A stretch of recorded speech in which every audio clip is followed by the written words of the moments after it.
faut y aller.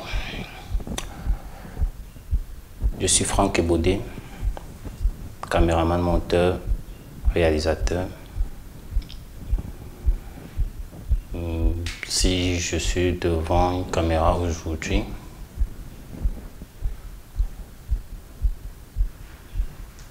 c'est pour faire un témoignage, pour vider mon sac. Pour vider mon sac parce que ce qui se passe dans ma vie actuellement, je commence à avoir peur. Je ne sais même pas si l'année va me finir. Je ne sais vraiment pas, je doute fort. Je doute fort.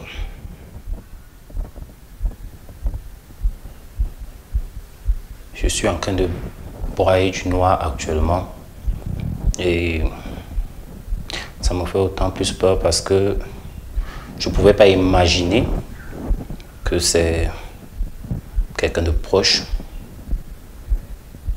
quelqu'un de très proche, un ami, un frère, avec qui j'ai presque tout partagé. J'ai presque tout partagé. Et jusqu'au moment où j'ai su qu'il en était l'instigateur, en dehors de ce qu'il m'avait déjà fait, que j'avais décidé de passer l'éponge. À un moment, il faut qu'une trace reste pour qu'on sache qui il est exactement.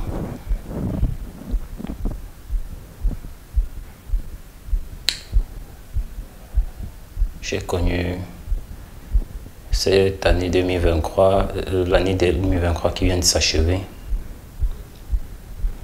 J'ai connu des moments super difficiles. Déjà même bien avant, à partir de 2022, fin 2022, je ne comprenais plus rien à ma vie. Tout ce que je touchais pourrissait. Tout ce que j'avais, je le perdais.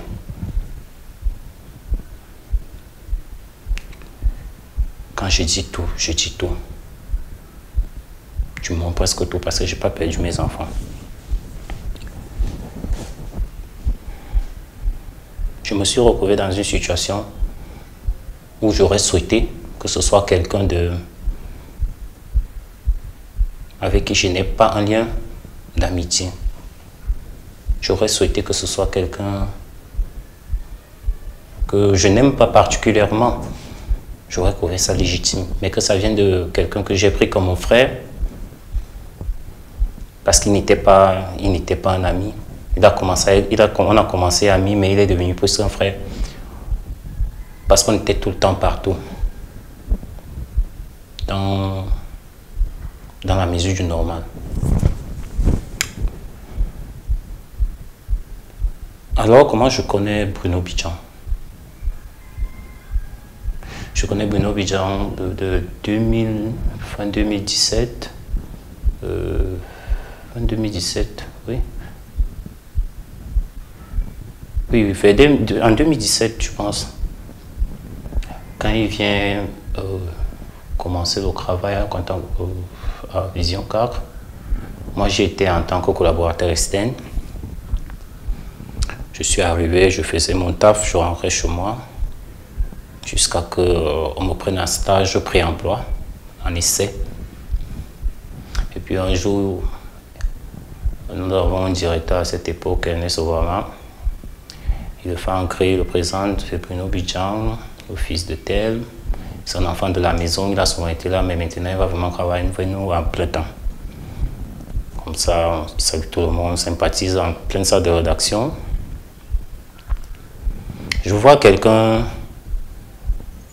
un jeune comme moi, dynamique par rapport à ce qu'on parlait de lui pendant la réunion. Je me reconnais un peu en lui, un dynamisme vraiment, ça je ne peux pas le nier, un dynamisme vraiment de quelqu'un qui voulait vraiment faire des bonnes choses. C'est comme ça, après la fin de la rédaction, on se lie d'amitié, on se présente, on me dit bon, j'ai entendu parler de toi, tu as souvent vu à la télé, machin, truc. Ok, Il me dit que bon, vraiment, on m'a parlé de toi, il paraît que c'est toi l'un des meilleurs cadreurs ici. Je voudrais vraiment travailler avec toi. Je dis, j'ai pas de souci, je suis ici pour travailler. Au fil du temps, je fais uniquement, la plupart du temps, je fais les reportages avec lui, on sort. Même les reportages à titre personnel, c'est moi qui contacte. On a voyagé beaucoup dans le sud. À deux, on n'avait rien. On n'avait rien. On a commencé cette fameuse route du sud ensemble. Ça n'a pas été facile, mais on savait que quelque chose de bon allait en sortir. On a cheminé, on a passé de très bons moments et des moments douloureux aussi. On a passé des moments douloureux aussi, mais on est toujours restés soudés l'un à l'autre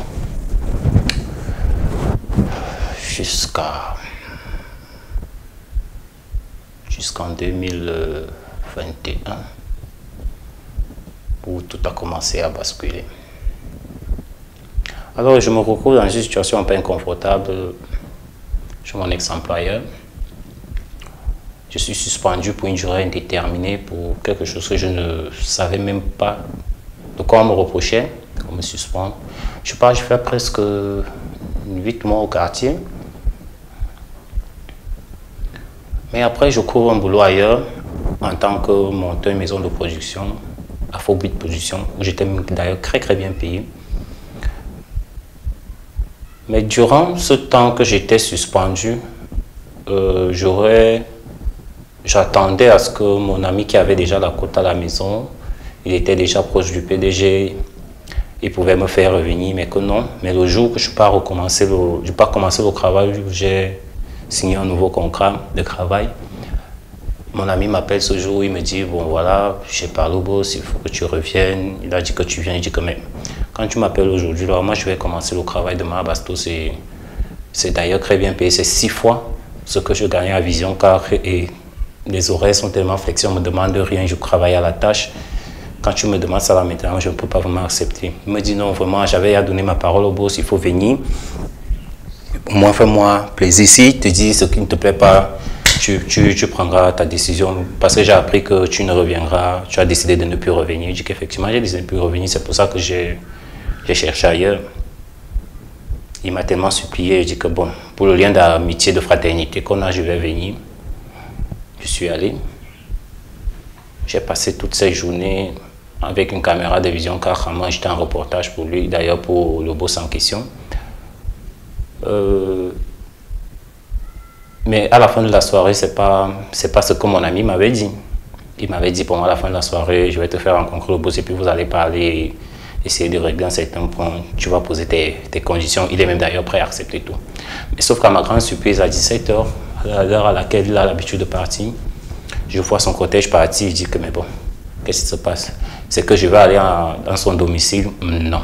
Je suis venu ici pour le rencontrer. J'appelle mon ami, je lui demande, le boss vient de partir, on ne s'est pas vu, qu'est-ce qui se passe? Il me dit vraiment, il faut venir demain. Je dis que je ne peux pas venir demain. J'ai déjà donné ma parole. Et tu me connais. Je suis un homme de parole. J'ai donné ma parole au matin à 8 h demain, donc je ne peux plus venir. Je suis venu aujourd'hui, je me suis sacrifié toute une journée, j'ai travaillé pour vous.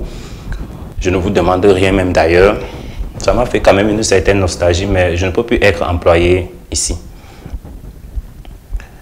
Je suis rentré, j'étais un peu frustré de constater que mon ami m'a soit utilisé, à quelle fin je ne sais même pas d'ailleurs, soit c'est qu'on m'a encore négligé, mais je suis rentré et je suis passé à autre chose.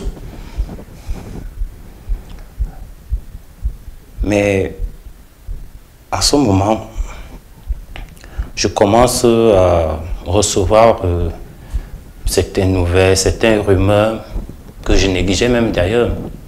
Je me dis, mais bon, frère, il y a une histoire de partouze qui s'est passée à Saint-Mélima. Déjà, j'allais même oublier l'affaire de Saint-Mélima. Où je commence à trouver mon ami Panette. On va en mission, c'était même pas une mission, on va en balade à Saint-Mélima. Une autorité du pays. On arrive là-bas. Moi, je ne suis pas seul. Je vais avec une amie très proche. On arrive là-bas, l'ambiance est bonne. On tape les divers, on boit du vin, on mange bien, on tape les divers. Après un moment, les deux s'éclipsent, moi je reste avec mon ami. Après, ils reviennent, les deux reviennent, Bruno et le monsieur, ils reviennent. La mine change, je ne comprends pas pourquoi. Il me dit que mais qu'est-ce qui dérange maintenant? On décide d'aller dormir. Et puis on rentre, on va rentrer le lendemain. Moi je me disais que ça s'était bien passé. On était d'ailleurs parti pour une raison, pour parler d'un certain nombre de choses, ce qu'on n'a d'ailleurs pas fait ce soir, jusqu'à quand il m'annonce que le matin on va remonter sur Yaoundé. On rentre naturellement, mais avant de rentrer à l'hôtel, il me dit vraiment frère, il faut que je te parle. Je dis qu'il y a quoi? Il y a un problème. Le problème c'est lequel? Il me dit en fait le président n'a pas aimé que tu sois venu avec une fille, pas même que tu sois venu avec une fille, mais que vous vous touchiez comme vous vous touchez là quand on n'était pas là. Je dis, mais comment vous savez qu'on s'est touché? Bien sûr, les vitres sont transparentes, mais si c'est ma petite, je ne vois pas pourquoi ça vous dérange. Peut-être parce que c'est chez lui, je ne peux pas encore comprendre. Mais jusque-là, je ne comprends pas encore la supercherie. Donc, il n'a vraiment pas aimé et peut-être que tu ne viendras plus ici. Je dis qu'il n'y a pas de problème. Je m'excuse si ça l'a offensé. On rentre. Je ne dis même pas ça à mon ami en question. On rentre. C'est comme ça que pour moi, la route de Saint-Mélima se coupe. Un projet qu'on a commencé d'ailleurs même à deux. Et au moment de porter les fruits, je suis écarté pour une raison que moi je trouve un peu bidon. Mais je l'accepte. Et après un moment, je décide un peu de prendre mes distances. Après un jour, la fille en question essaie de me joindre toute une journée. Je suis injoignable. Un samedi matin, j'ai allumé mon téléphone vers l'après-midi.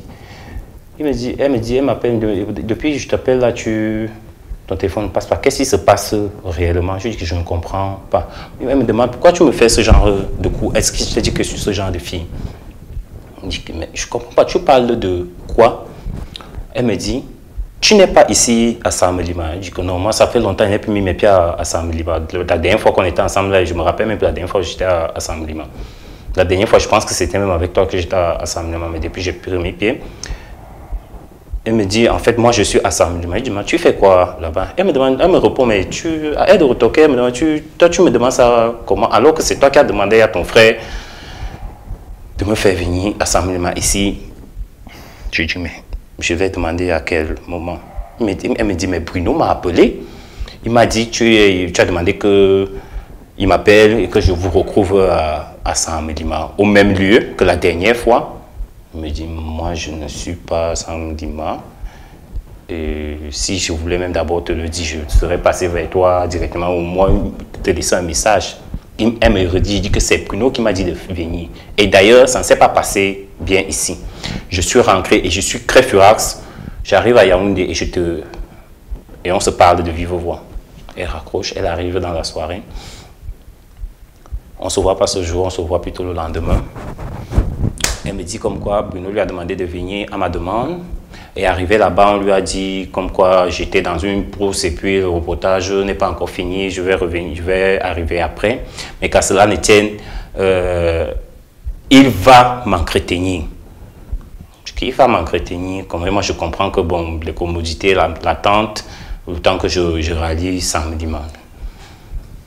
Mais à un moment, les propositions commencent à fuser de partout, du genre, vraiment on ne sait pas ce que tu fais avec Ebodé, tu peux être plutôt avec tel, ou moi, tu auras plus. Ebodé n'a rien, il n'a pas d'argent, toi tu auras tout ce que tu veux, tu es une belle femme, tu n'es pas, il n'a pas ton niveau.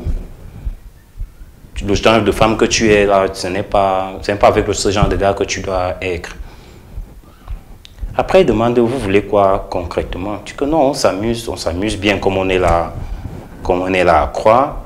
Je dis que je ne comprends toujours pas s'amuser, comment Elle demande, mais Bruno, tu sais que je suis l'ami de ton frère, mais c'est quel genre de proposition que j'entends comme ça? Elle s'enflamme, parce qu'elle est un peu colérique, elle s'enflamme.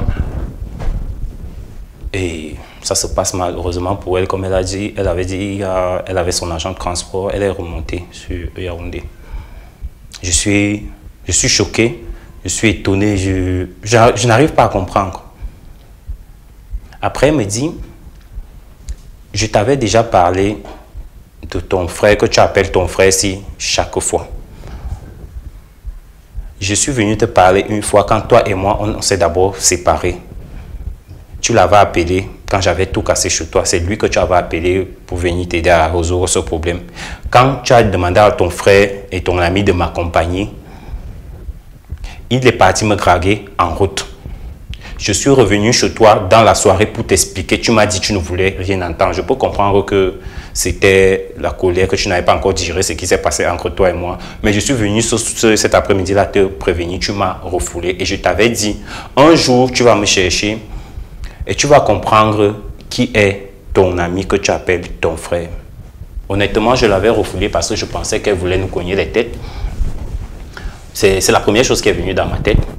Elle me redit, écoutez, ça fait quelques années que je t'avais parlé de ton ami ici. Tu m'as chassé. Mais voilà ça qui vient encore de se répéter. Fais gaffe. Je ne sais pas comment demander ça à mon ami, mais qu'est-ce qui s'est passé? Un jour, on est ensemble dans la voiture. La fille en question m'appelle, elle me dit, mais tu es où? Je dis que non, je suis avec Bruno. On est en train d'aller à un rendez-vous quelque part. Alors qu'on partait dans nos balades. On s'ennuyait un peu le dimanche là. Après, il me demande que c'est qui. Je dis c'est Mireille. Après, je sens la gêne. Il est gêné. Il prend son téléphone, il simule un appel. Comme s'il est occupé à appeler. Je comprends qu'en fait, il y a quelque chose qui s'est cramé. Jusqu'à là, je reste tranquille. Il me dit, ah bon, ça peut être une erreur. Ça peut être une erreur. Mais sauf que les rumeurs ont commencé à fuser de partout. J'ai commencé à recevoir. Je n'étais plus à Vision car je partais souvent de temps en temps passer le temps avec eux là-bas. Pendant qu'on était dans une buvette, il y a un groupe de gars qui me lance, on se connaît très bien, on est anciens collègues. Ils me disent, mais vous les enfants, ils me disent ça en Ewondo, mais vous les enfants d'aujourd'hui, vous avez des envies bizarres. Hein? Je lui demande, mais comment? Il dit que, mais tu finis avec une femme et tu fais la passe à ton ami. Mais je suis tellement gêné, soupçonnant déjà ce qui se passe. Je décide de ne plus jamais mettre mes pieds là-bas, de m'éclipser même de cet endroit parce qu'il y a des saletés qui entrent déjà dans mes oreilles. Je suis rentré tellement fâché, j'ai beaucoup réfléchi. J'ai beaucoup réfléchi et j'ai fait ce que normalement tout homme ne devrait pas faire. J'ai commencé à fouiller son téléphone. Quand je fouille son téléphone, il savait que c'est vraiment ça. Les messages sont tellement coquins que ça frise dans le ridicule. Mais j'ai dit que ça ne peut pas quand même être vrai. Au fur et à mesure que je scrolle le téléphone, je scrolle, je comprends que c'est quelque chose qui date de longtemps. Je reste tranquille. Je commence à me poser des questions. Je lui en parle ou je lui en parle pas. Je digère cette situation pendant près de 3 ans. Jusqu'au jour où ils ont poussé le bouchon trop loin. Mon ex-copine et lui, ils ont poussé le bouchon très loin. Il tombe malade. Il est en hôpital à Bastos, derrière l'école turque. Moi, j'étais dans mes déboires. J'avais décidé de faire dans le VTC. Je suis au garage. Elle m'appelle, elle me dit, il faut qu'on aille rendre visite au frère. Il est hospitalisé. Il dit, ok, je n'ai pas de problème. Je suis en Vocata. Dès que je finis, on se retrouve là-bas. On s'est retrouvés là-bas en soirée. Je m'en vais voir mon ami et frère, malgré tout ce que je sais déjà des deux. Moi, j'essaie de faire table rase. Je me dis que bon, c'est une erreur comme ça et puis ça ne va plus se reproduire. Sa femme, la femme de Bruno est même d'ailleurs enceinte. On se retrouve tous dans la chambre de l'hôpital. Elle communiquait comment frère, parce qu'on s'appelle seulement frère, frère et soeur, frère et soeur. Comment frère, ça va, tu as quoi? Je dis c'est le palier, ça, mais ça commence à quand même aller, ça va, ça va. Et à un moment, mon ex-copine me dit, elle a un problème de connexion, est-ce que je peux paramétrer son téléphone? Je prends, je reparamètre son téléphone, je reparamètre les données. Au moment où j'ai encore le téléphone à main, les notifications commencent à sonner. Après, je vois Bruno Bidjan. Chérie, tu viens me rendre visite en début de soirée. Je reprends vite le téléphone, je lui remets. Elle lit ses messages là-bas. Je reste tranquille, je suis choqué. Je sors de la chambre. Je m'en vais attendre dehors. Je suis tellement mal que mes bons sang. Ta femme est enceinte. Tu demandes à la femme de ton ami de venir te rendre visite et tu l'appelles chérie. Que donc tout ce qu'on me racontait était vrai. Je reste tranquille. J'ai tellement mal. Mais je peux pas exprimer, je ne peux pas exploser. Je digère parce que je supporte beaucoup. Je supporte beaucoup les coups. Je digère, on rentre tout naturellement, je n'en parle pas.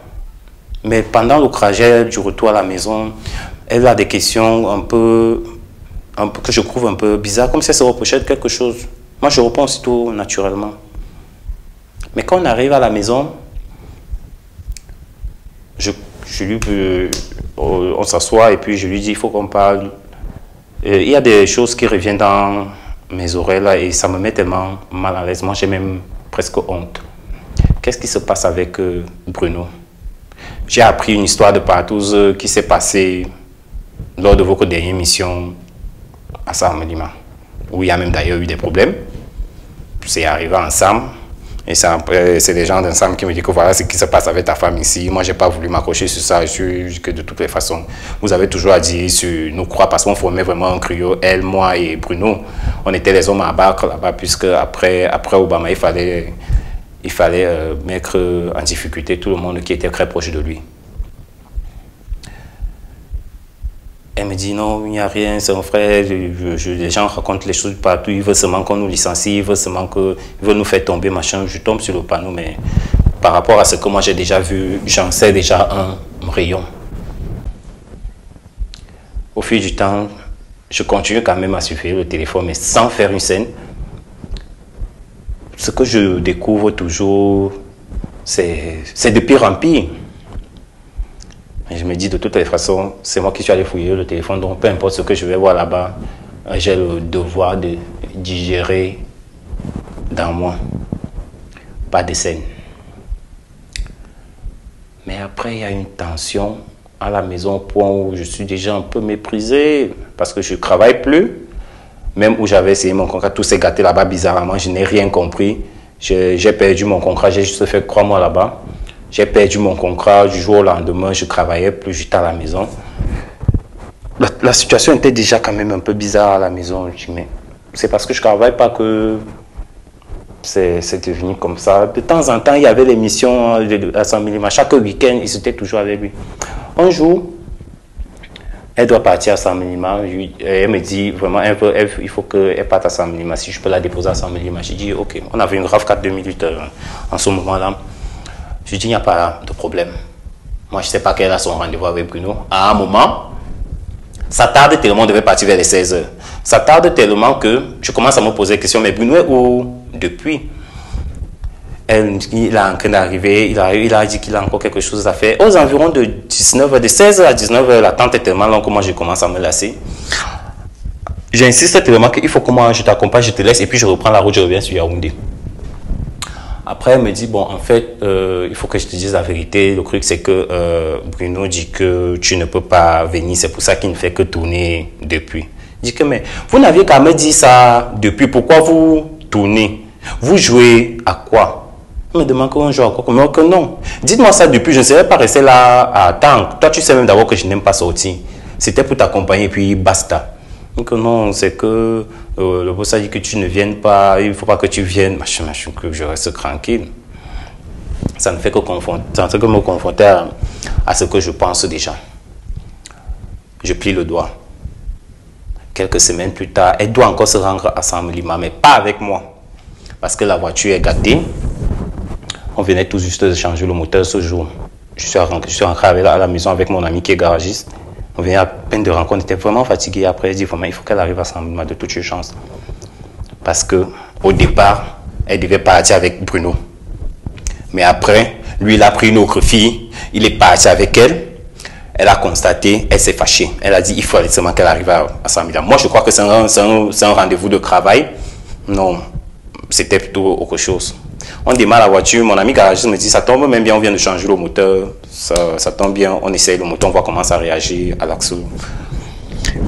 On prend la route. Après, peut-être, le moteur commence à chauffer. La voiture s'arrête. Je dis, mais qu'est-ce qui se passe? On reste là, on commence à chercher une solution, comment on va faire. 30 minutes après, Bruno arrive du sens inverse. Tourne la voiture, il vient. Quand il vient dans la voiture, mon ex est au téléphone, elle fait genre, elle ignore. Moi, je suis côté chauffeur. Il ouvre la portière, côté passager arrière. Il se regarde, elle toise Bruno. Je comprends que, mais vous êtes arrivé au point, vous ne vous cachez même plus. Elle la toise là, il parle, il chuchote quelque chose là, il ne répond pas. Après, je demande, mais c'est quoi le truc? Je dis que non, frère, on va, c'est un malentendu là, on va gérer. Tu sais comment la scène. Il commence à me baratiner là, comme il est un beau parleur.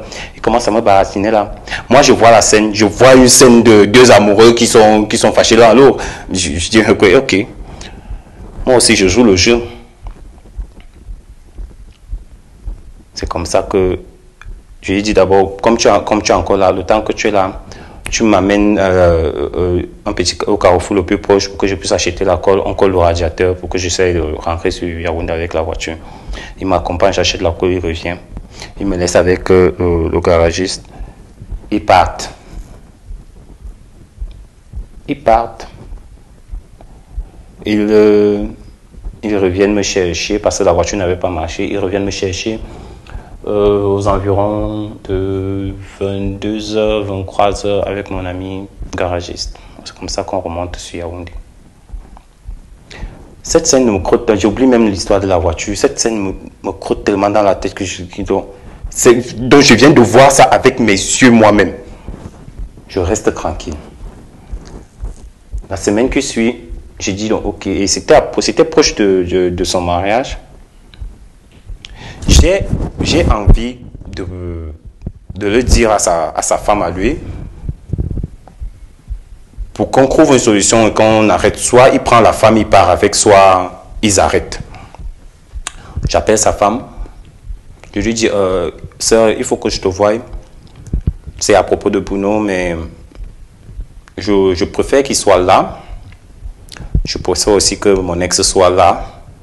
On s'assied à 4 et on solde cette affaire une fois pour toutes. Chacun prend sa résolution et que ça s'arrête. Voilà, parce que moi, je suis déjà un peu fatigué de Bruno. Les choses qu'il fait aux gens dehors, il vient me faire ça à moi, son frère, moi qui a toujours été là pour lui. Elle me dit, il s'agit de quoi? Je dis que je ne peux pas parler de ça au téléphone. C'est mieux de vive voix. Donc, essaie de voir avec lui. On trouve un temps, on s'assoit à 4. Elle me dit, ok, je l'appelle et puis on cale un rendez-vous. Quand elle me rappelle, elle me dit, je viens de parler au frère.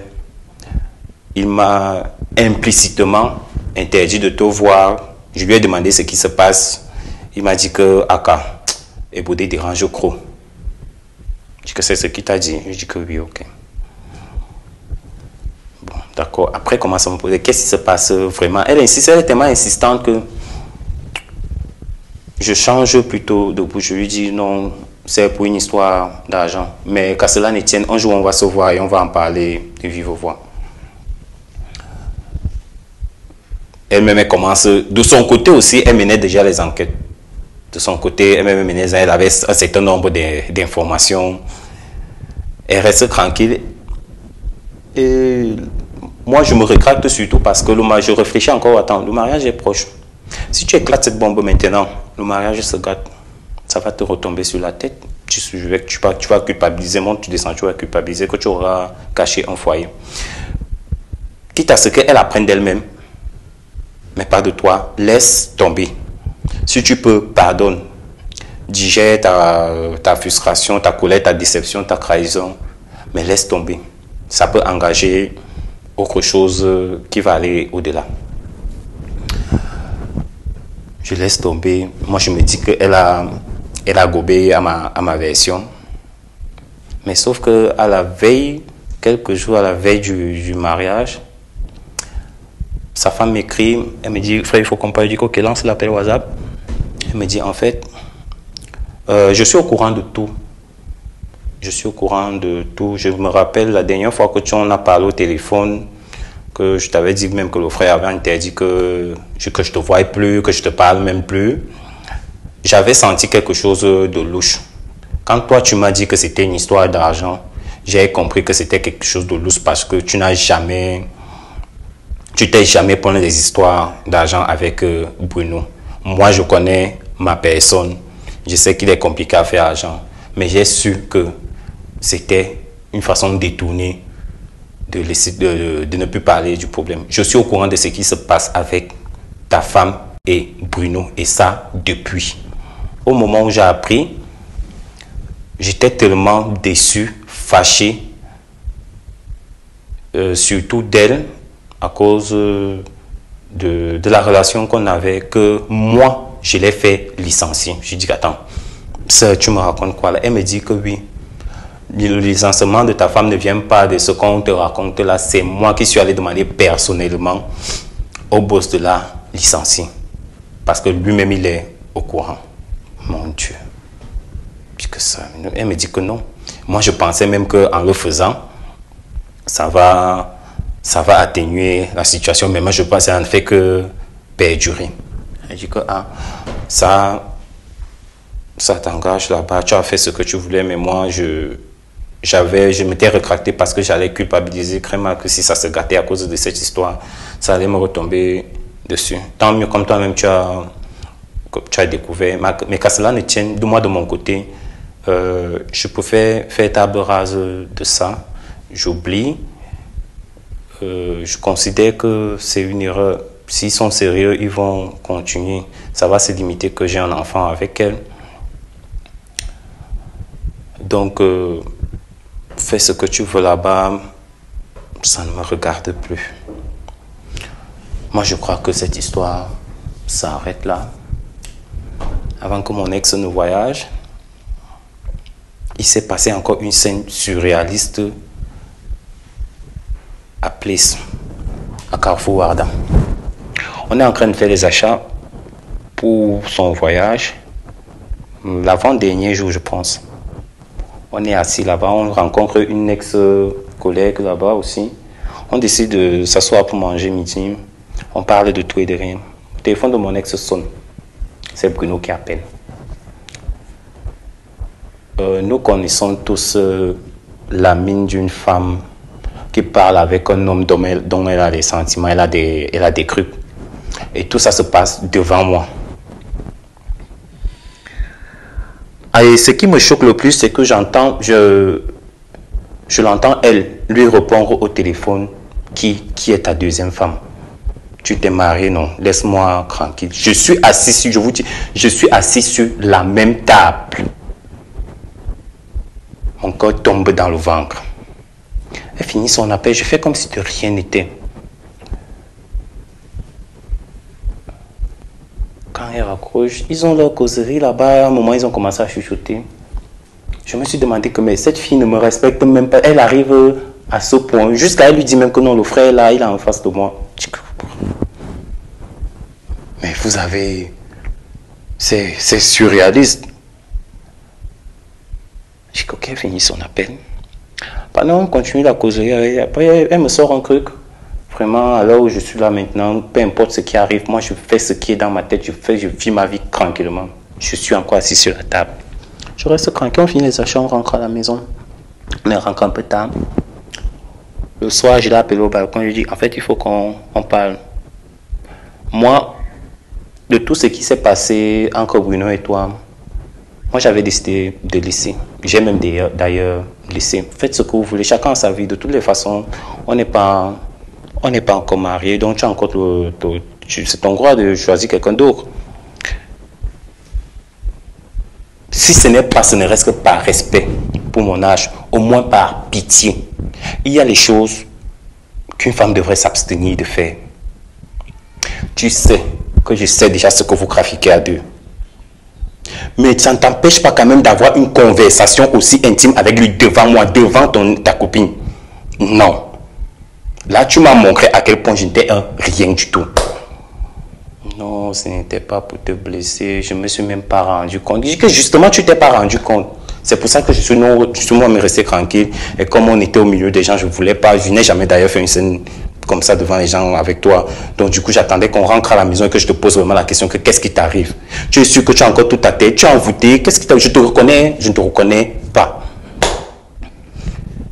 Elle essaie de se justifier là, de tourner. J'ai dit que non, de toutes les façons, c'est ce qu'elle voulait te dire avant que tu ne voyages. Donc vraiment, j'ai libéré mon cœur. Fais ce que tu as à faire.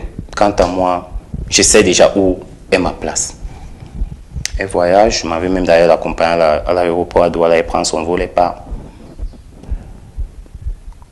Quelque temps après, 2 semaines, la femme de Bruno m'envoie encore les captures d'écran qu'elle trouve dans le téléphone de son mari. Je lui dis ça, moi je t'avais dit, je ne veux plus rien entendre parler de ces deux. Ils ont fait ce qu'ils avaient à faire. Moi j'ai pardonné. J'ai digéré ma colère, ma trahison, je suis resté tranquille, mais vraiment, je ne veux plus entendre parler de ce qui trafique à deux. Fais de lui ou d'elle ce que tu veux là-bas, mais je veux vraiment passer à autre chose. Je ne sais pas ce qui s'est passé entre elle et lui là-bas chez eux. Après, 2 jours après, mon ex m'appelle, elle me dit, bon voilà, appel vidéo, bon voilà, en fait, avec tout ce qui s'est passé, patati patata, vraiment, moi je vais avancer dans la vie. Je ne vois plus d'avenir avec toi. Je dis que ok, c'est bien déjà de me le dire. Je dis que ok, tu es sûr de ce que tu dis. Je dis que oui, vraiment, mais que ça, qu'à cela ne tienne, si un jour on va se retrouver, on se retrouvera. Je dis que non, maman, tu as déjà dit l'essentiel. Je ne vois pas pourquoi on va encore se retrouver. Elle me dit non, en fait, ce que je veux te dire, c'est que j'ai vraiment besoin d'abord d'une pause. Je dis que maman, prends ta pause. Mais sauf que je suis sûr qu'au moment où ta pause finira, la mienne va commencer. Donc de toutes les façons, j'ai compris, ça m'a fait mal. Ça m'a fait mal. Tu as 5 ans de vie commune avec une fille.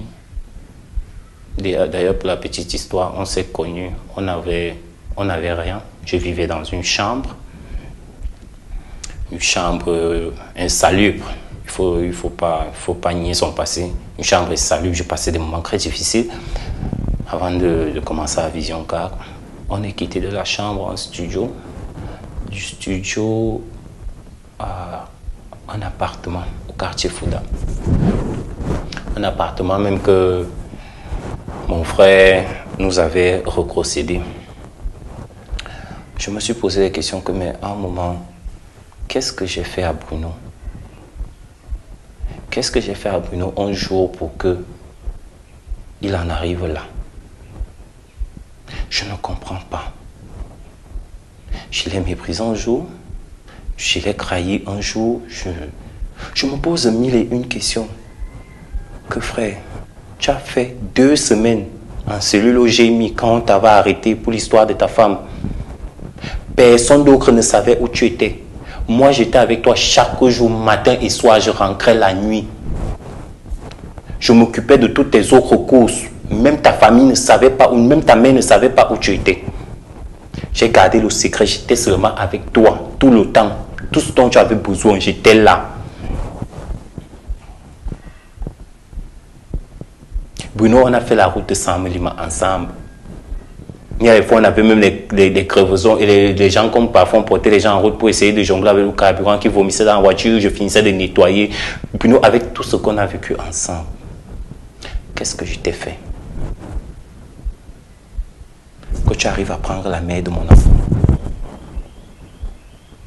Et le pire, c'est que tu as commencé à le faire pendant qu'elle était déjà enceinte.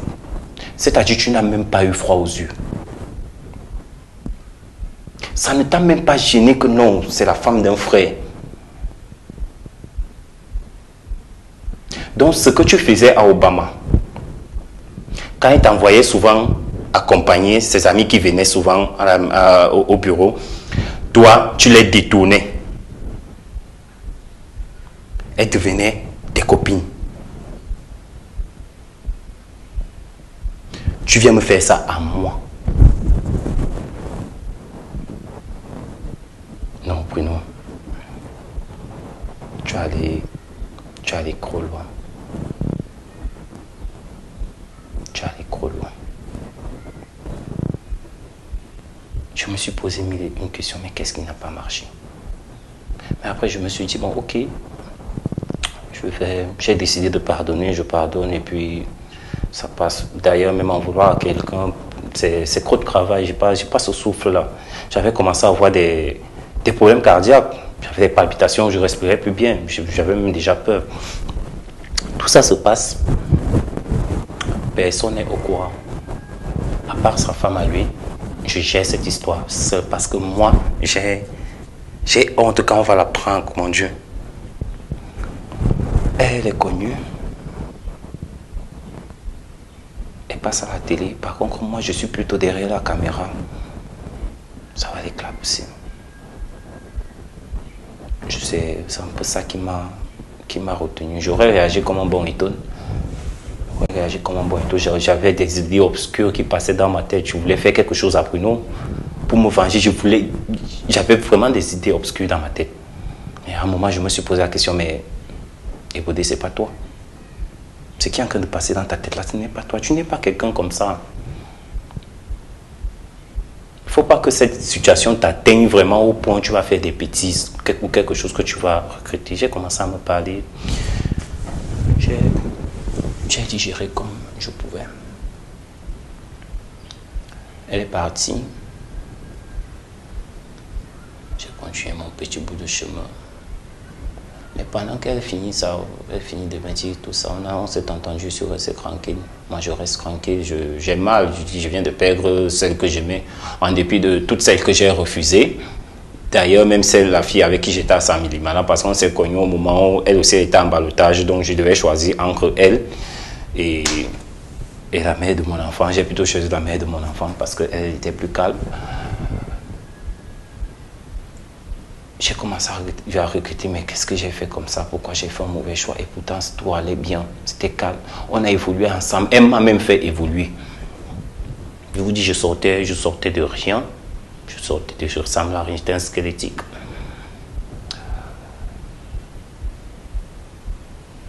Mais où le bas me blesse, au point où je vais faire cette vidéo, c'est pour que,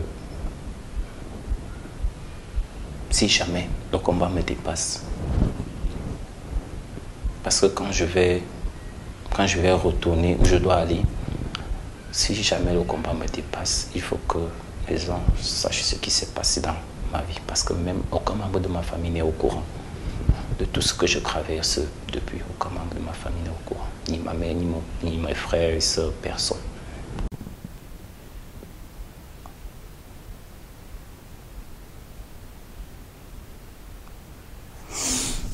Excusez-moi, il y a des choses qui remontent et ça me met mal à l'aise. Où mon ami franchit le Rubicon et que je découvre que il est l'instigateur de toutes ces situations que je vis depuis plus de 4 ans. Je suis chez moi, la grande sœur de mon ex-copine m'appelle et me dit: voilà, j'ai ma belle-sœur qui va venir commencer le travail à Yaoundé et elle cherche un endroit où aller parce qu'elle habite une femme comme toi, Tchaoudja. Du coup, ce serait plus facile pour elle de rallier son lieu de service. Je lui ai dit que bon, de toute façon, en ce qui me concerne, j'ai pas un problème.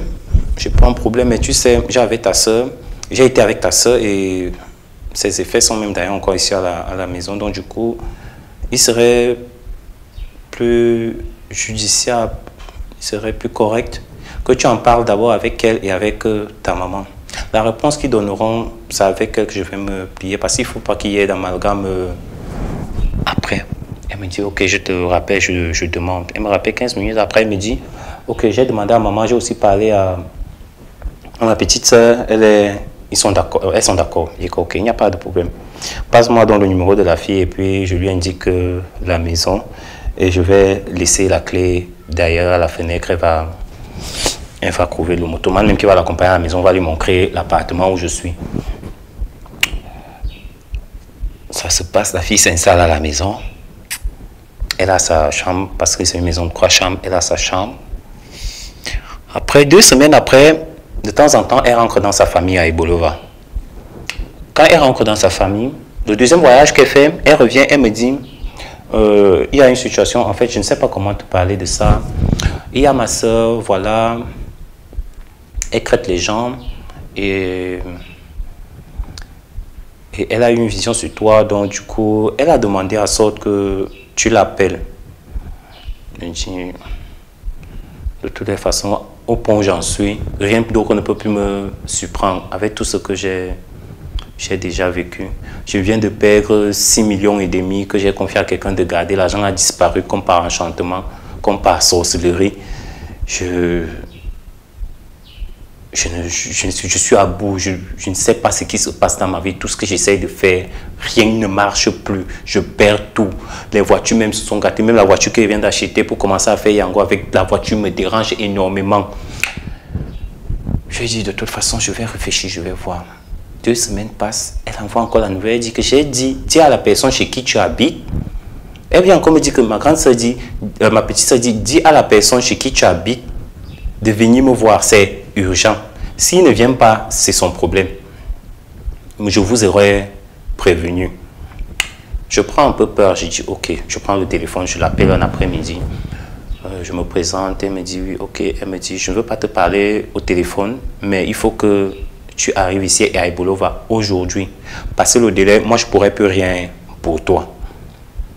J'ai dit ok, je n'ai pas d'argent sur moi, là, je vais trouver quelqu'un qui va me prêter de l'argent pour venir.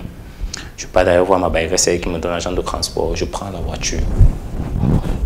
Je prends la voiture en van, une voiture d'occasion, je prends une voiture, j'arrive, je vais partir à Ebolova. On démarre la voiture, une voiture occasion d'Europe. C'était sa première semaine au pays. Je suis sûr que non, avec ça, on va arriver à de bonnes conditions. Je serais même à l'aise que de attendre le car pour que ça charge. On a démarré la voiture, on a quitté ensemble, on a traversé l'échangeur. On est arrivé à l'autoroute. À côté d'un Simalène, le moteur explose. Du coup, oh là là. Le moteur explose, la voiture s'arrête. On descend de la voiture. Moi, ça me fait tellement peur. Enfin, un certain nombre d'informations qu'on m'a donné sur moi. Mais est-ce que c'est pas à cause de moi que cette voiture s'est gâtée? À un moment, tu deviens parano. Je prends mon téléphone, je l'appelle, elle me dit, tu as quel niveau? Je dis, je suis bloqué sur l'autoroute en Simalène. Qu'est-ce qui se passe? Je lui dis, en fait, voilà, la voiture, le moteur a coulé. Et là, je ne sais pas quoi faire. Elle me dit, tu es un homme, débrouille-toi, mais arrive à Ebolova aujourd'hui. Je suis presque à 4 km de Simalène. Et sur le tronçon de l'autoroute, il n'y a pas de taxi. Je commence à marcher de là jusqu'à l'échangeur pour prendre un taxi, arriver sous un soleil battant. Pour arriver à l'échanger, prendre un taxi et rallier un van. Je me suis fait des amis de fortune là sur la route, les cordonniers qui faisaient aussi le chemin. On a fait le chemin ensemble. Je suis arrivé à l'échanger, j'ai encore pris le taxi. Cette fois-ci, j'ai pris le bus. On a pris le bus, on a démarré. Quand on traverse un Balmayo, je ne ressens plus mon corps. J'ai des frissons, j'ai la chair de poule, j'ai des frissons, le froid me touche. Au fur et à mesure qu'on avance, je suis en état de choc, mon corps ne répond plus. Je commence à grelotter dans la voiture. Les gens prennent même peur. Je dis que, mais qu'est-ce qui t'arrive? Tu es malade. Quand on est malade, on ne prend pas la route. Je dis que je n'étais pas malade quand j'ai pris le bus. Je n'étais pas malade. Mais moi, je commence à soupçonner ce qui se passe dans ma tête. Mais comment dire à tous ces passagers que voilà, je suis en train de vivre des choses bizarres depuis cet après-midi. On avance, on avance, on avance. Je prends peur au moment où les passagers conseillent au chauffeur de s'arrêter dans un centre de santé, de me faire descendre et je reste là. Quelqu'un viendra s'occuper de moi. Je lui dis, attends, je vais appeler d'abord. J'appelle la dame. Je lui explique la situation tout, avec une voix qui tremblotait. Même dit que voilà, comme tu vois là, ça ne va pas ici. On suggère même de me laisser dans un centre de santé, dans une ville plus proche là, pour qu'on me soigne d'abord. Elle me dit, ne descends pas de la voiture, arrive à Ebolova. Tu vas arriver à Ebolova.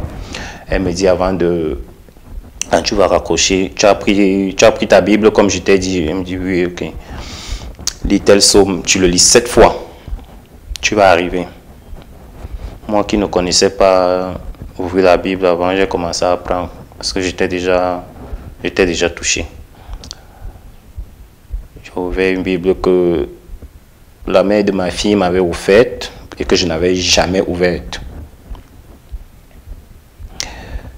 J'ai commencé à lire, j'ai fini et puis on est arrivé au niveau, on arrive au péage avant Ebolova. Dès qu'on a traversé le péage, le palu a disparu. Je reprends mon cœur. Les gens sont même étonnés dans la voiture que qu'est-ce qui se passe. Tu as déjà guéri. Je ressens vraiment mon corps. J'arrive chez la fille, il est presque 17h. 17h par là, presque 18h.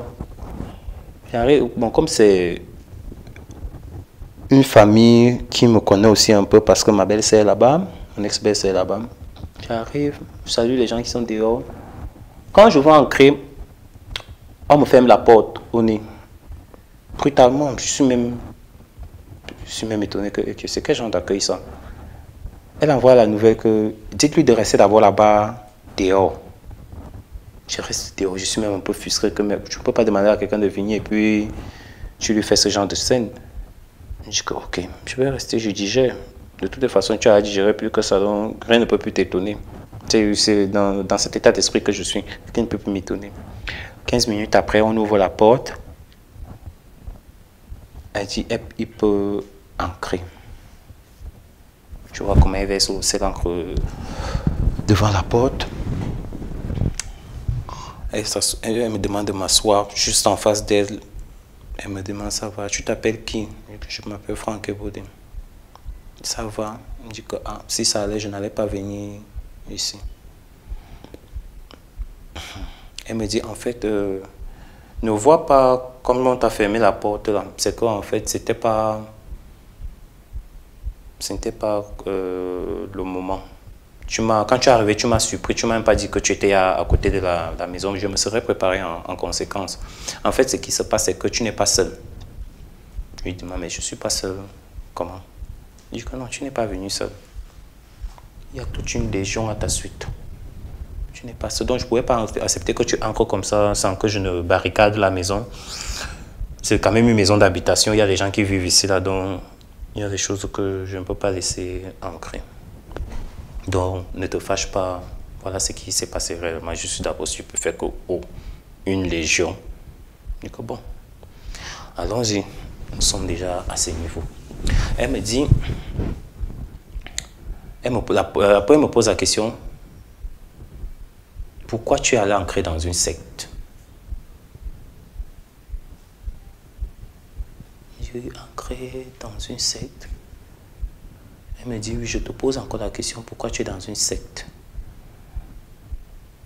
Je dis que bon, honnêtement, si je suis dans une secte, et ma vie va si mal depuis des années comme ça, là, et puis je viens me présenter ici là pour voir un peu si je peux trouver une situation, même pas la prière. Elle me dit, ton nom, il serait dans un livre, dans une secte. Elle recommence encore les langues en crance. Quand elle revient à elle, elle me dit, je t'ai vu parce que ton nom est inscrit. mais c'est quelqu'un d'autre qui a inscrit ton nom. Je me dis que, oh là là, les choses que j'entends souvent, donc ça arrive à mon niveau. Et je me dis, ok.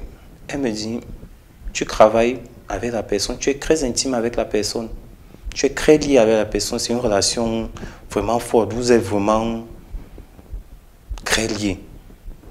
Tu travailles avec la personne. Et vous vous connaissez un peu depuis. Moi, dans ma tête, je n'ai que 2 personnes comme ça dans ma vie. La première personne, c'est Hervé. Je dis, c'est lui qui vient d'abord dans ma tête. Non, Hervé. Elle me dit non, pas lui. Laisse-le lui là-bas. Ce n'est pas lui. Je cherche dans ma tête ici. Avec qui encore j'ai vraiment une relation aussi forte. Je parle comme ça sous le contrôle de la grande sœur à mon ex. Elle est assise puisque c'est là-bas qu'elle est en mariage. Elle est assise. Je dis, elle me dit, cherche bien dans ta tête. Moi, je connais le nom, mais je veux que ça sorte de ta bouche. Après, je dis, Bruno. Non, pas lui comment. Elle me dit que pas lui comment. C'est le nom là que je voulais que tu prononces. Je dis que non. Elle me dit que aussi. Je dis que Bruno, mon ami. Elle me dit que, et tu continues même encore à l'appeler ton ami. Tu oses encore dire que ton ami. Moi, je sais de quoi elle parle. Du coup, moi aussi, je veux vraiment tester si vraiment sa vision est vraiment cohérente. Elle me repose encore la question, mais tu penses vraiment que tu as encore le devoir de l'appeler, pas le devoir de l'appeler ton ami. Je lui dis que, je vais donc faire comment? Elle me dit, après tout ce qu'il t'a fait, tu oses encore l'appeler ton ami. Les amis ne se font pas ça. Les frères ne se font pas ça. Je dis que, jusque-là, je ne comprends pas. Il ne t'a pas pris ta femme? Pouf. J'ai dit, je ne connais pas cette fille, je viens de la rencontrer. La grande sœur de mon ex n'est pas au courant de cette histoire. Comment cette fille qui ne me connaît pas connaît cette histoire? Ni sa petite sœur qui vit chez moi. Je n'ai jamais parlé de ça avec elle. Il ne t'a pas pris ta femme? Il commence à taper le pied au sol. Il ne t'a pas pris ta femme? Je suis d'autant plus gêné que ma belle-sœur qui est assise, je sais que je vais répondre quoi? Il commence à gratter la tête et dit, en fait, il y a une histoire qui s'est passée comme ça. Elle me dit que raconte alors. Raconte-moi, moi, je veux que ça sorte de ta bouche. Je viens lui brosser un petit résumé comme quoi j'ai découvert et puis j'ai laissé tomber, machin, truc. Après, elle me demande, tu oses encore appeler ton ami? Quelqu'un qui prend ta femme, ta copine, encore plus même avec qui tu es en lien, vous avez un enfant. Il veut te tuer. C'est lui qui a mis ton nom dans ce livre. Et tu es là-bas embroulé comme ça dans un drap. Tu es un paquet qu'on a mis de côté. On viendra prendre le moment venu. Je dis que wow. Après, elle me demande, ok. Elle me dit, tais-toi. Je me tais. Elle me demande que tu dois quoi à ces gens? Parce qu'ils sont là, ils sont devant la porte. Ils te réclament, ils te réclament. Je dis que je ne dois rien à personne là-bas. Tu ne dois rien à ton ami. Je dis que je ne dois rien à mon ami. Tu ne dois rien à ton ancien employeur. Je dis que je ne dois rien. Il me parle de beaucoup de choses ici, là. Il faut que tu commences d'abord par te confesser que tu les dois. Si tu dois, dis ta version. Si ta version coïncide avec ce que moi je pense que je suis en train d'entendre, je vais peser. Et dans la balance, je préfère te dire honnêtement, dans la balance, s'ils ont ce ne reste qu'un peu raison, moi je vais te lâcher, je ne pourrai pas te traiter.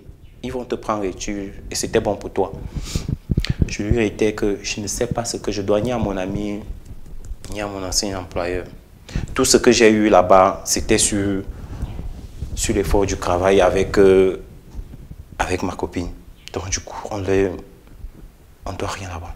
Et d'ailleurs, même tout ce qu'on a eu, ce n'était pas l'argent qui nous donnait en main comme ça. C'était qu'on travaillait, d'autres personnes nous récompensaient, pas la maison même.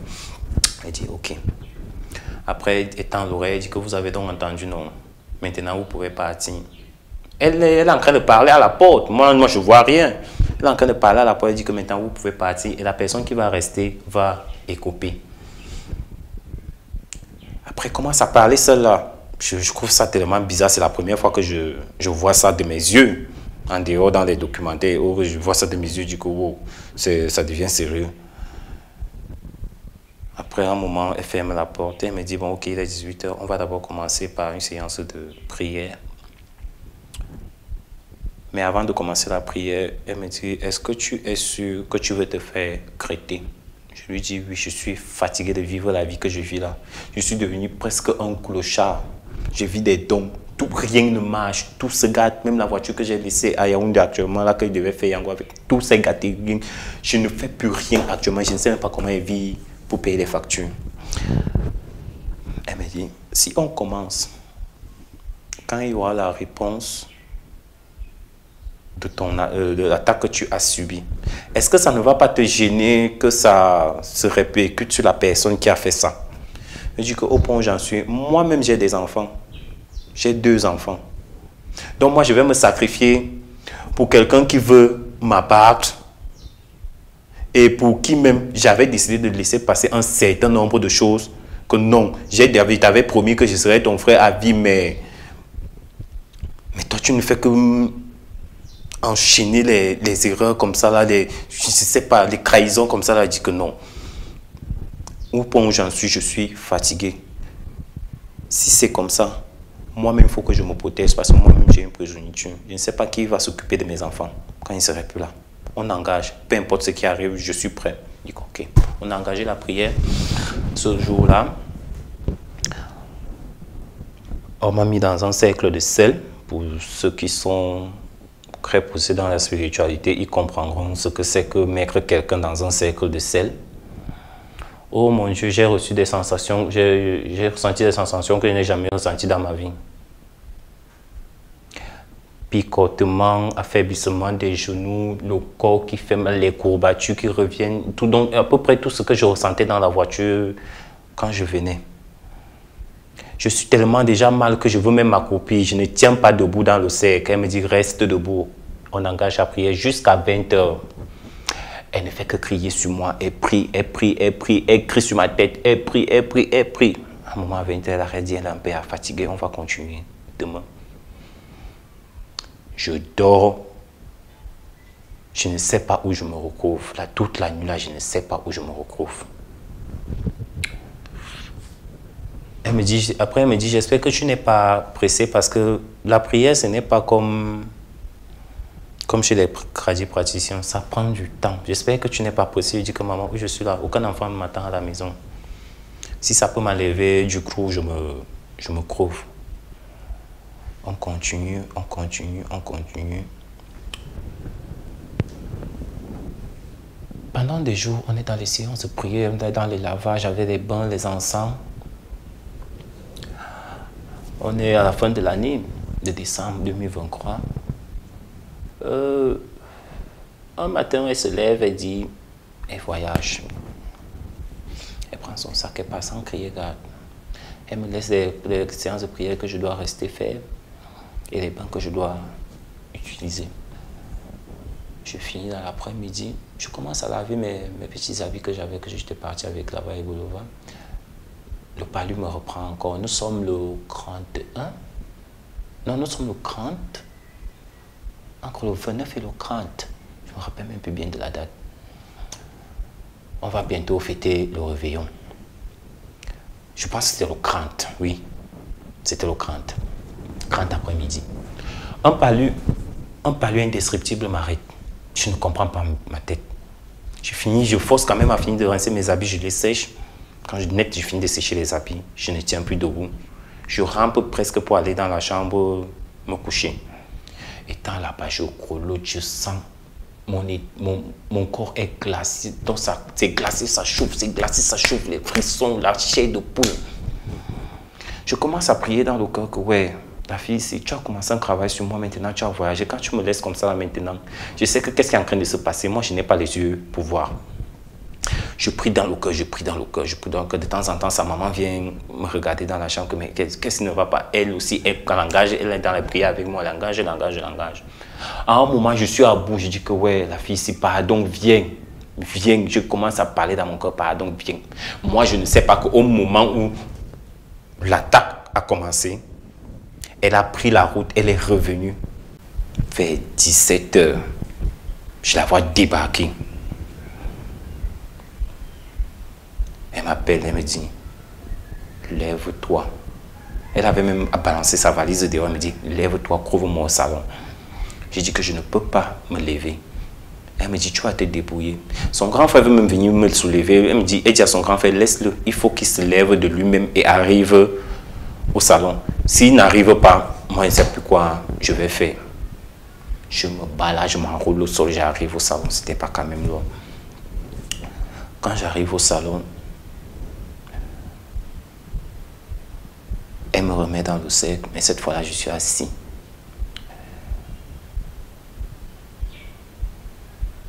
Elle me dit ce que je suis en train de voir, en fait, c'est que je préfère te dire la vérité. C'est que tu dois... C'est aujourd'hui qu'on doit venir prendre le paquet dans lequel on t'a enrôlé. Je lui demande comment ça. Elle me dit qu'en fait, c'est aujourd'hui que tu dois partir. Elle me met l'huile d'olive au visage, elle essuie mon visage, elle me suit avec énergie, elle essuie, elle essuie, elle me suit. Elle me dit, je vois la date d'aujourd'hui.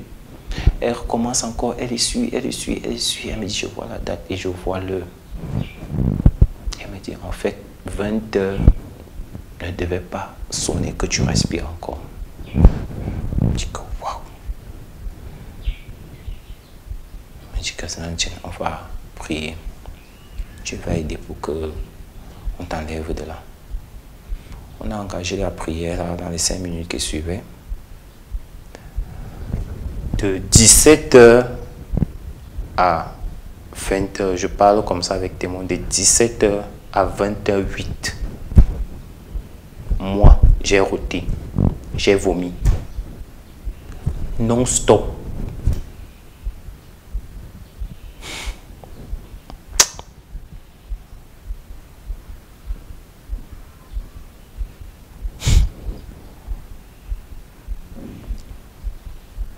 J'ai roté au point, j'avais même déjà peur. J'étais à bout, j'étais fatigué.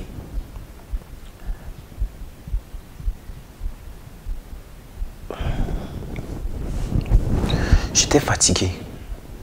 J'étais fatigué. De 17 h, plus de 2 heures de temps, tu rôdes.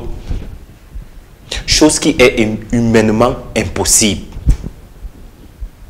Mais moi, je l'ai fait. Je rôde, je vomis, rien que l'eau. Je rôde, je vomis, j'ai rempli un seau de 15 litres. Je me suis abstenu qu'on fasse une photo de ça parce que je ne voulais pas. Je ne voulais pas, c'était traumatisant. Je n'avais même pas la tête, je n'avais pas les esprits clairs. Pendant ces 3 heures de prière,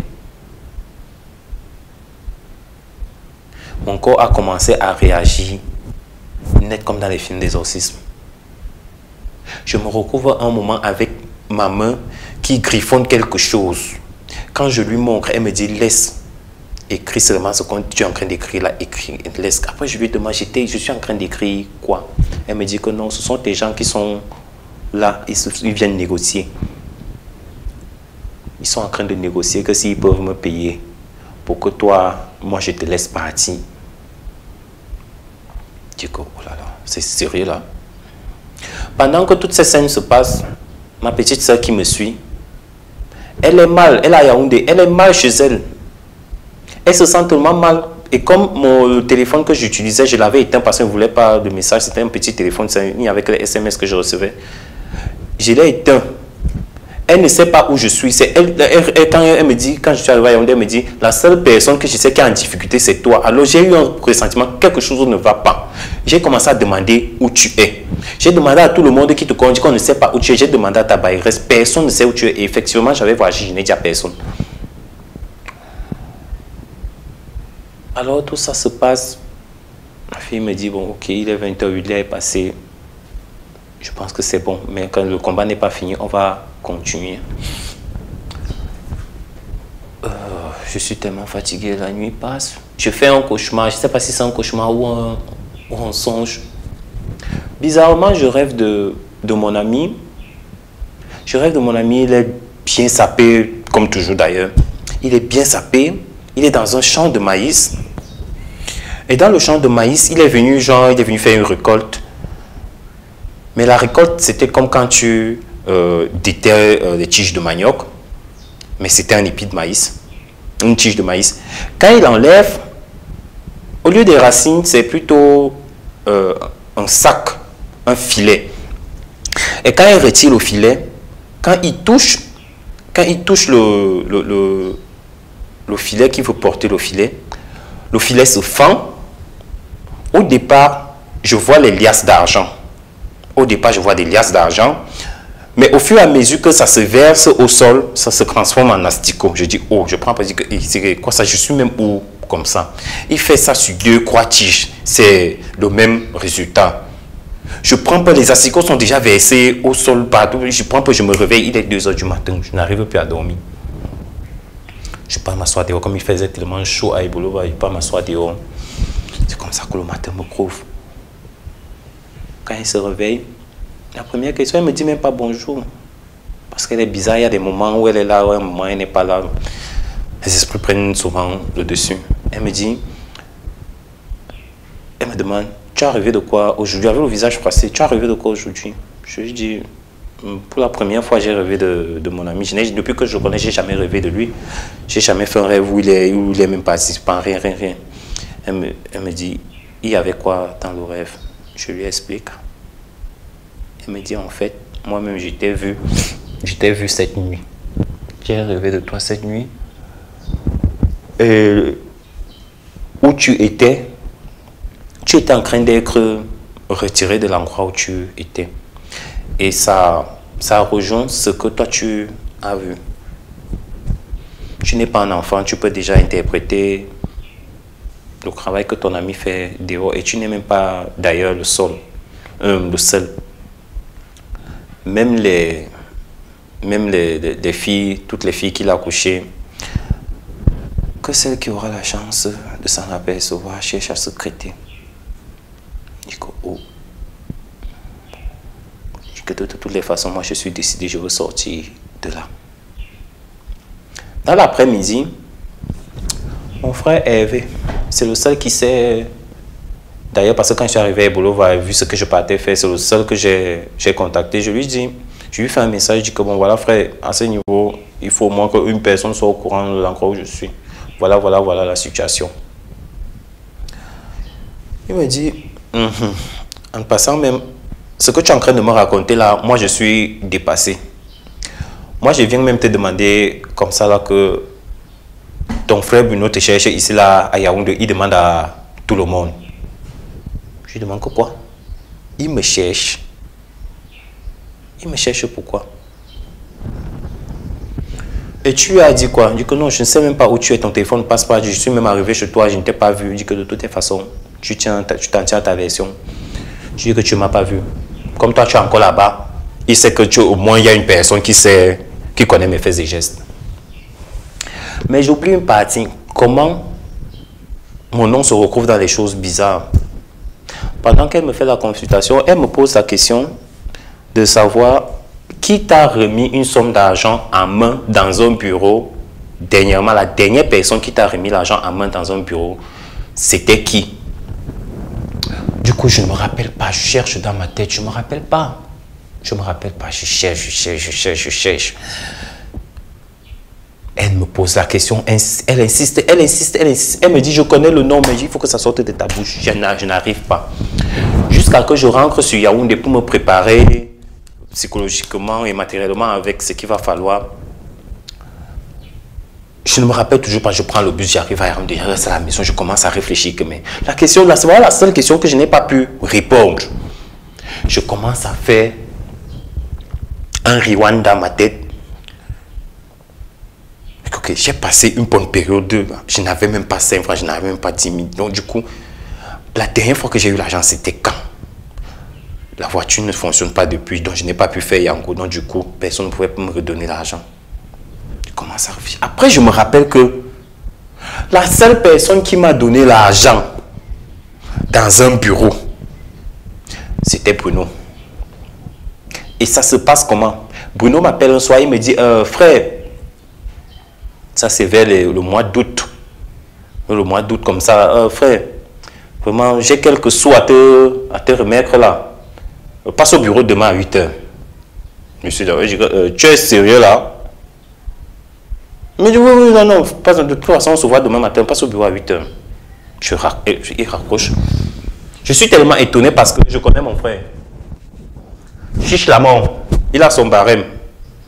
C'est 5 000, 10 000. S'il a trop fait, c'est 20 000. Je dis, qu'est-ce qui se passe? Bruno m'appelle, qui va me donner l'argent. Entre-temps, j'ai un problème avec ma paieresse. Je lui ai remis 7,5 millions de garder. Elle a gardé ça chez elle.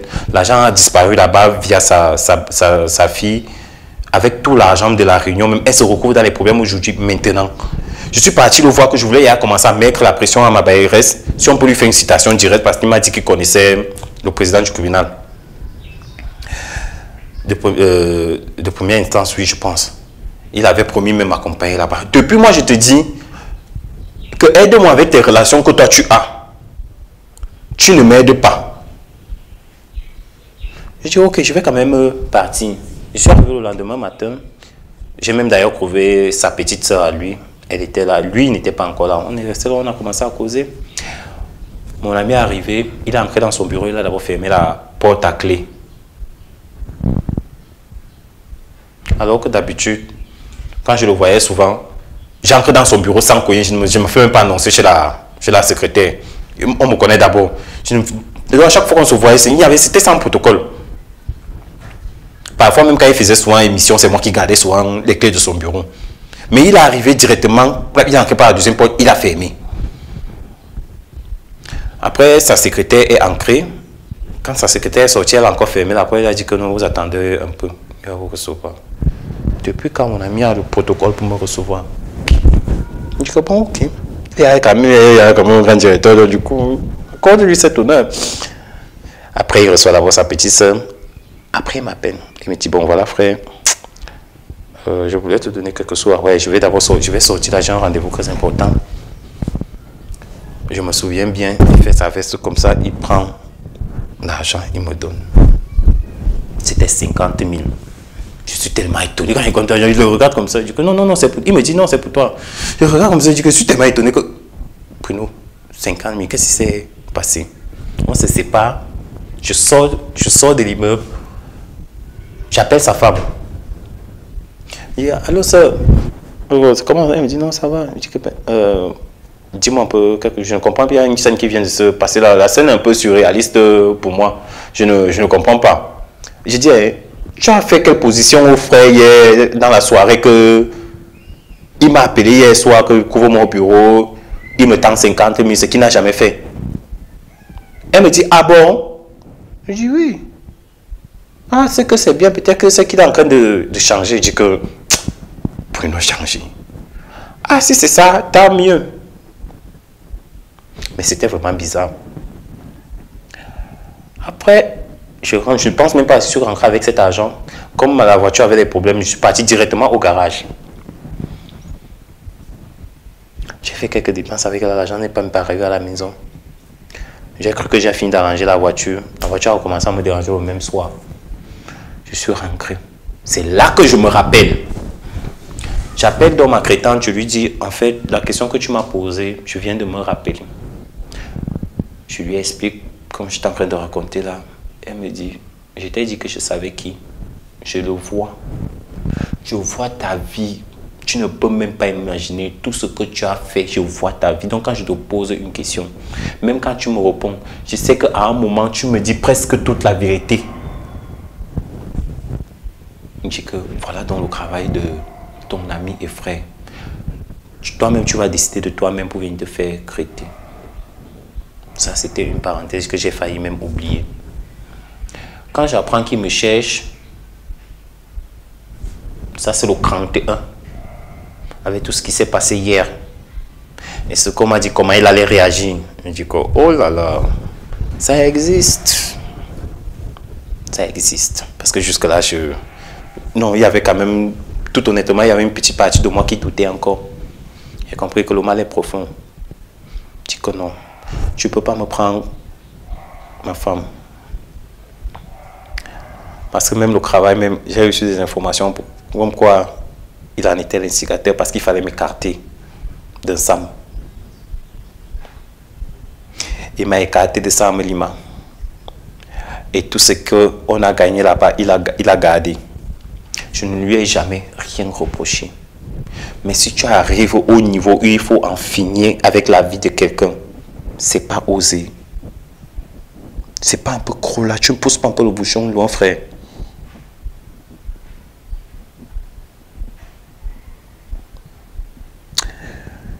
Mais après, j'ai compris que c'est sa nature. Il ne va pas changer. Mais quant à moi, je vais riposter et je serai sans pitié. Je serai sans pitié parce que j'ai pardonné. Mais parfois, on pardonne, on n'oublie pas. Je me suis dit que ça n'allait plus se répéter. Tu as continué, tu t'es même senti à l'aise. Non, c'est même alors que ton ego est monté que je vais te finir. Mais tu es avec moi chaque jour, tu me regardes, tu ris. C'est quelle méchanceté ça.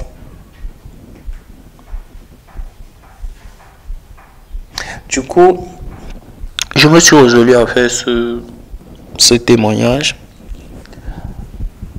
Parce que demain, après-demain, je peux ne plus être là. Il faut que les gens sachent ce que j'ai vécu. Plus particulièrement avec lui parce que de toutes les personnes que j'ai connues dans ma vie, non. Lui, c'était... Je me suis rendu compte après que c'était une catastrophe. Je ne sais même pas comment je suis encore en vie jusqu'à aujourd'hui. Je ne sais pas. J'ai tout perdu. J'ai tout perdu. Mais je ne savais pas que le ver était dans le fruit. Même la fois même où il part en prison. Avant ça, même quand je suis rentré, j'étais comme ça, mais comme j'avais décidé de ne plus en vouloir, j'étais quand même resté inerte là, je n'avais plus de contact avec rien. 2 semaines avant qu'il ne parte en prison. Une semaine, oui, c'est une semaine avant qu'il ne parte en prison. Ma tante me dit, je veux te parler de ton frère. Si tu peux lui parler, qu'il arrête ce qu'il est en train de faire, sinon, ce qui va lui arriver, ce sera un chemin de non-retour. Ce que je vois sur ton frère, c'est ton ami, je ne sais pas comment tu le prends maintenant, aujourd'hui. Quelque chose va lui arriver et ce sera quelque chose de très grave. Il va croire qu'à un moment, il s'est en sorti, mais il ne sera jamais sorti de cet engrenage. Je te donne 1 semaine. 5 jours après, il commence à recevoir des messages que ton frère est recherché, ton ami est recherché. Ceux qui ne connaissent pas ce qui se passe entre lui et moi, ceux qui savent que lui, c'est ton pied, mon pied. Que il y a même certaines personnes qui nous appelaient les jumeaux. C'est ton pied, mon pied. Qu'est-ce qui se passe avec ton frère? On apprend là qu'il est recherché. Je suis étonné que quand je vérifie, je me rends compte que c'est vrai. J'appelle ma crétin et lui dis que Bruno est recherché. Elle me dit que j'étais dit la semaine passée. J'étais dit la semaine passée que ton frère est dans de sales gras. Mais ce qui m'étonne plus dans le fait, c'est que pour une histoire que 25 millions de Camerounais font, mais il a fallu seulement que ce soit sur lui que ça s'attarde pour qu'on donne une leçon à tout le monde.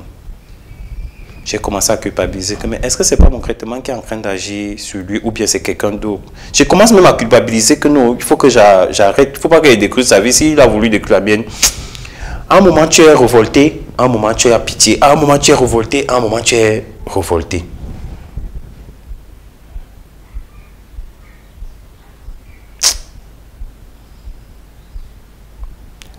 Je suis fatigué. Je suis fatigué. Donc je tenais à faire cette vidéo pour qu'on sache qui est le personnage Bruno Bidjan. Il n'a pas d'amis, il n'a que les intérêts. Il n'a que les intérêts. Je ne sais pas combien d'autres personnes il a fait. Mais c'est comme j'avais dit à ses parents lors du jour de son Toképort. Votre fils marche mal, mais il ne faudrait pas que demain ou après-demain, quand quelque chose va lui arriver, vous allez soit me pointer du doigt, soit nous qui sommes dans son entourage, parce que vous savez qu'on est avec lui 24 heures sur 24. Parlez-lui. Parlez-lui, qui change de voix. Il est en train de prendre une mauvaise voix. Mais moi, je ne savais même pas que c'est à ce moment-là que je croyais lui faire du bien. Je ne savais même pas qu'à ce moment, il s'est dit, attends, alors je vais te montrer. Oui, frère, tu m'as montré. Je ne suis pas mort. Parce que oui, j'ai failli mourir, j'ai d'abord failli me suicider. Oui, j'avais des envies suicidaires. Il s'est passé quelque chose, j'ai pris les comprimés. Même personne de ma famille ne le sait. J'ai failli me suicider. J'étais fatigué, je me posais tellement mille et une questions quand même. Pourquoi quelqu'un de si proche? Pourquoi les deux? Pourquoi eux? C'est quel message que Dieu veut m'envoyer? Si c'est que pour moi c'est bon, là, moi je peux même te dire, tu me prends une fois et puis on en parle, puis ça devient une fois. J'ai commencé à vraiment me chamailler avec Dieu.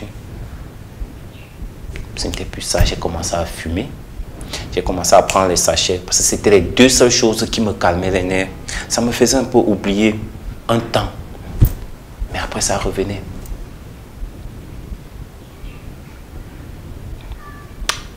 Donc, voilà. Voilà qui était mon ami.